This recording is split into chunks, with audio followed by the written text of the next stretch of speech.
Το μικρό τετράγωνο παίζει με τους φίλους του. Κουδούνι, κουδούνι, είναι ώρα να μπούμε στο σπίτι.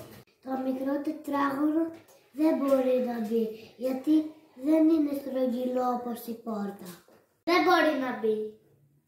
Το μικρό τετράγωνο είναι λυπημένο. Θέλει να μπει στο σπίτι. Στεντώνεται, γυρίζει, παίρνει στροφές.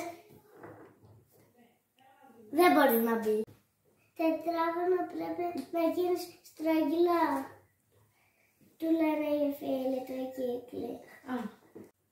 Το μικρό τετράγωνο δεν μπορεί να γίνει στρογγυλό. Είναι διαφορετικό. Τι μπορούμε να κάνουμε, τι μπορούμε να κάνουμε. Πρέπει να σκόψουμε τις γωνίες, είπανε οι μικροί φίλοι του. Όχι, αυτό πονάει πολύ. Οι κύκλοι μαζεύτηκαν και μίλησαν πολλή ώρα.